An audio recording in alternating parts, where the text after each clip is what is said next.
I'll do it tomorrow. That sentence has ended more lives than failure ever did. Tomorrow never comes. It just resets the day without changing anything.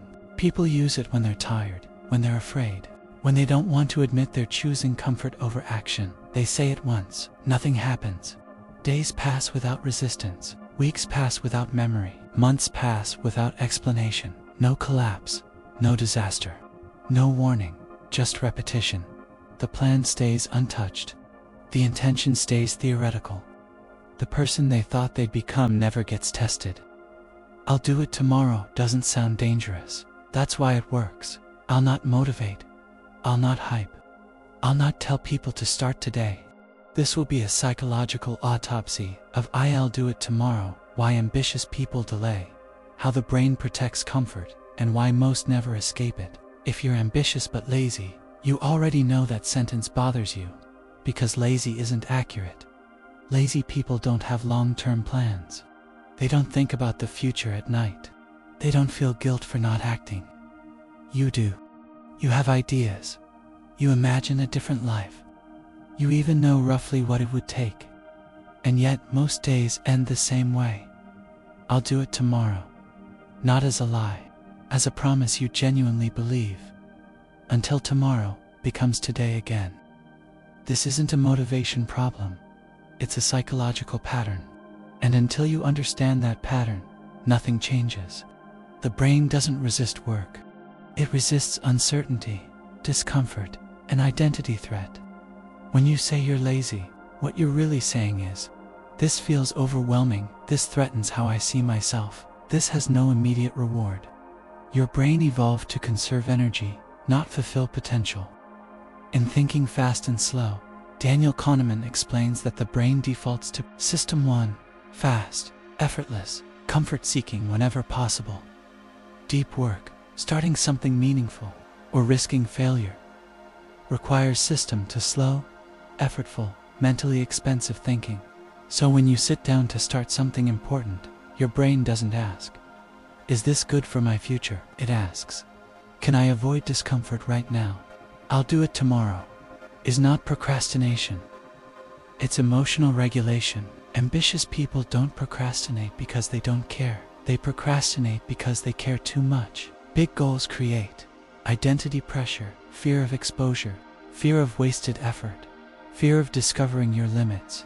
In The War of Art, Stephen Pressfield calls this resistance, the invisible force that appears only when something matters. Small tasks don't trigger resistance, meaningful ones do. Your brain associates big goals with long timelines, unclear outcomes, no immediate payoff, so it searches for alternatives. Scrolling, planning instead of doing, consuming content instead of creating, preparing, indefinitely, not because you're weak, because your brain is trying to keep you safe. Here's the uncomfortable truth. I'll do it tomorrow protects your self-image. As long as something hasn't been attempted, it hasn't failed, it hasn't been judged, it hasn't revealed your actual ability, tomorrow keeps potential intact. In Mindset, Carol Dweck explains how people protect identity by avoiding situations that might contradict how they see themselves. Trying means testing the story you tell yourself. Not trying lets you keep it. So you delay, not because you don't want the outcome, but because you don't want the verdict. Tomorrow is a psychological shelter. Most advice tells you to push through, or be disciplined. That misunderstands how humans work. Willpower is not a character trait. It's a limited resource. Roy Baumeister's research on ego depletion shows that self-control drops when you're tired, you've made many decisions, you're emotionally taxed by the time you're supposed to work on your dream. Your willpower has already been spent on work, social interactions, stress, choices you didn't care about. That's why I'll do it tomorrow feels logical at night. You're not making a moral decision. You're making a depleted one.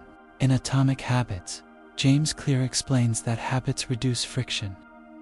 But here's the part people miss. Routines don't exist to make you productive. They exist to remove decision-making. Decision-making is where avoidance lives. Every time you decide whether to start, your brain gets a chance to say no. That's why ambitious people stall. They keep deciding instead of defaulting. When effort is optional, comfort usually wins. The most dangerous thing about procrastination is not lost time. It's identity erosion. Each delay reinforces a quiet belief. I'm the kind of person who doesn't follow through. Not consciously, subtly. In The Courage to be Disliked, Ichiro Kishimi explains that people often choose familiar dissatisfaction over uncertain change, because familiarity feels safer than possibility. Tomorrow doesn't just postpone action, it rehearses a version of you that waits, and rehearsed identities become permanent. This isn't about starting today. That's not the point. This is about recognizing that you're not lazy, you're not broken, you're not unmotivated, you're protecting yourself from discomfort, exposure, and uncertainty. And as long as tomorrow feels emotionally safer than now, nothing changes. Not because you can't act, but because you've made delay feel reasonable. And reasonable is the most dangerous place to stay.